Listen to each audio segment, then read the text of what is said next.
We could be close to done with wearing masks outside. And tensions are continuing over a painting on display in this public building. Coming up.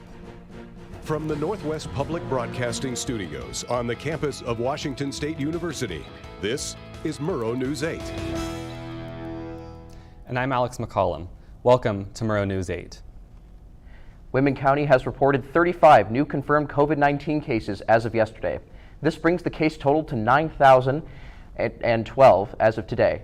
A total of 1,163 cases were reported in Whitman County from January 12th, 24th to last Sunday. Hospitalization data is still inconclusive at this time.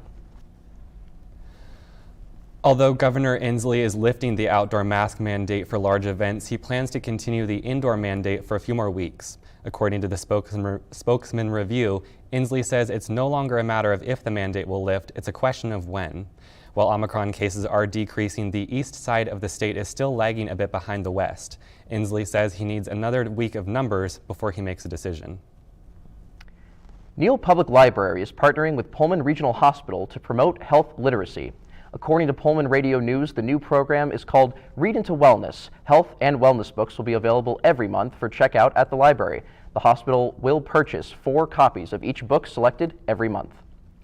The Washington House passed a bill yesterday to prevent the disclosure of voter envelopes and signatures, according to the spokesman review. Images of election ballot return envelopes can currently be requested by members of the public. Those images contain voter signatures, phone numbers, and emails. The new bill would protect that personal information. The bill will now head to the Senate for consideration in committee. McGavin Madrain, a dump truck driver out in Spokane, was sentenced to 15 months in prison after driving through Liberty Tax Service and a Dutch Brothers coffee stand yesterday, sending 7 people to the hospital, according to the spokesman review. Madrain will also be serving 18 months of community service after he is released from prison. No lives were lost in the crash. The Thomas Jefferson painting in Neal Public Library, which has been located at the library's north entrance since last summer, will remain on display for the time being. The library board began discussing the painting after 4 people emailed the library asking that the painting be taken down because Jefferson owned slaves.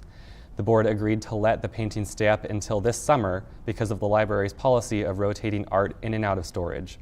The painting has already been on display at the library for several years. City officials are now considering the proposal from a California development company to build a 13-story student housing project on the south end of town abandoned. In 2019, a national student housing development firm called Nelson Brothers began pursuing this project in Pullman. After not having filed anything for a year to continue pursuing the proposed project and the lack of movement, Pullman city officials have considered the planned development abandoned. Alumni from the WSU School of Molecular Biosciences and Integrative Physiology and Neuroscience in the College of Veterinary Medicine are returning for the first Cougar Career Conference. This conference is expected to become an annual workshop where alumni come and share how they found work after graduation. 6 speakers with different backgrounds will participate in the conference. The first workshop is from 3 to 4 on Friday in the Biotechnology Life Sciences Building, room 402. The second conference is Saturday from 8:30 to 12. Applications for the next Richard G. Law Excellence Award for undergraduate teaching are open. The award recognizes outstanding teaching by faculty on all WSU campuses who teach courses in the UCOR General Education curriculum. Applications will be accepted through March 10th. Detailed information about the award and application process is available on the Law Award website. This Pullman restaurant is giving back to the community again this year. And back-to-back sunny days in the 50s. Riley Fitzgerald will tell you if we should be expecting more of the same.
Washington State University-led research team found that co-occurring droughts could threaten global food and water security. The researchers analyzed climate, agricultural, and population growth data to show that continued fossil fuels dependence will increase the probability of droughts occurring at the same time across different regions of the planet. Oak on Main brought back its Feeding Our Friends event on Tuesday. According to the Moscow Pullman Daily News, the restaurant started the weekly event after the pandemic began in spring 2020. They stopped the event in November because it was becoming unsustainable. The Community Action Center recently began donating grant money so Feeding Our Friends can continue. The Action Center is using $250 per week to fund the meals, and their employees are volunteering to distribute the meals. Riley, I see we're all wearing blue today. Anything similar to say about how the sky is looking this week? We are all wearing blue today, which is some very telling news because the lovely blue sky is out this fine Thursday.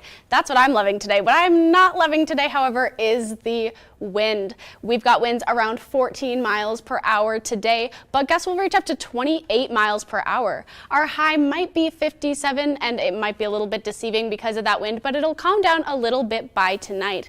Sunrise today was at 7 a.m. sharp, much earlier than I woke up this morning, and I'll be seeing a beautiful Pullman sunset when I walk out of here after our broadcast a bit after 5 p.m. Tomorrow we'll see some sun as well. We're dropping from 57 to 47 for our high tomorrow, but winds will be much lower, around 6 to 8 miles per hour. The days are starting to get earlier though, and starting to end later, which I'm excited for. It'll be a nice day tomorrow. Across the state today, we're seeing reasonably warm temperatures with sun all around the state. We're seeing our highest temperatures in the southernmost parts of Washington, or in Yakima and Tri-Cities, all the way up in the 60s. It's mostly cloudy over there on the west side, but their temps are still up there, and it has been for a couple days now. It's a nice day in Washington.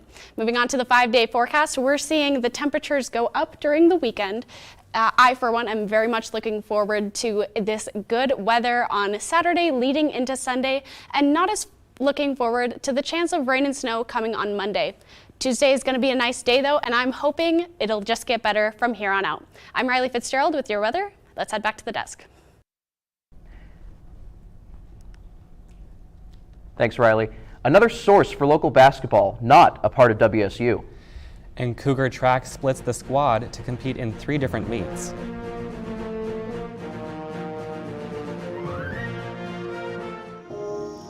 This is the story of a boy who didn't talk for a long time. The boy liked things to always be the same. Any changes would scare and upset him. The unknown was an unfriendly place. The boy was very sensitive to lights and sounds. So he built secret hiding places where they couldn't get in. The boy didn't like looking people in the eye. He wasn't trying to be mean, it just made him feel uncomfortable. Sometimes he would flap his arms again and again. One day I found out I have something called autism. My family got me help. Slowly, I found my voice and learned all the ways I could live with it better. Early intervention can make a lifetime of difference. Learn the signs at autismspeaks.org. WSU has a huge game against number 4 Arizona at 6 tonight. Kyle Smith highlighted the Wildcats front court as an area where the Cougs could be vulnerable, saying that nothing is out of the question regarding Deshaun Jackson's health status. With a win tonight, the Cougs could improve their NCAA tournament standing and take momentum to the home stretch of the season. This is the start of a 5-game stretch that includes 3 ranked opponents in Arizona, number 12 UCLA, and a rematch against number 21 USC. More in basketball news, as Pullman High School is getting ready for their upcoming basketball games against Spokane's own West Valley High School. Every level of skill from junior varsity to varsity in both the men's and women's teams are going to be competing tomorrow, February 11th at Pullman High School. The first game starts at 4 p.m. and the last will end at 7. The track team is competing in 3 different meets this weekend. Several Cougs will travel down to Albuquerque, New Mexico for the Don Kirby Elite Invitational. Distance runners and hurdlers will head to the west side of the state for the Husky Classic in Seattle. The rest of the team will be in Spokane for the Whitworth Invitational. In other Cougar sports news, the tennis team will travel to Utah this weekend. The Cougs are finally returning to the court after their matches in Texas were canceled due to inclement weather. WSU is set to take on Utah on Friday and Minnesota on Saturday. You know, I got to say, Alex, I'm really looking forward to going to those games. I'm so thankful that we can be back in person again. We can really just get in on everything. I'm looking forward to it. Yeah, me too. Not sure where to watch the Super Bowl? This local spot has you covered. Next.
If anybody is looking for Super Bowl plans, look no further, since Zeppos will be hosting for the game.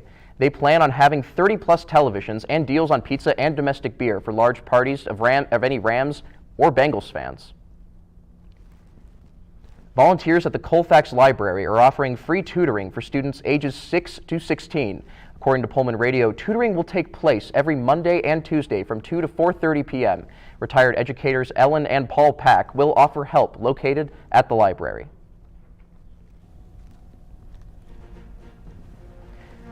Thanks for watching. If you missed anything in this or our previous newscasts, you can always watch us on our YouTube channel.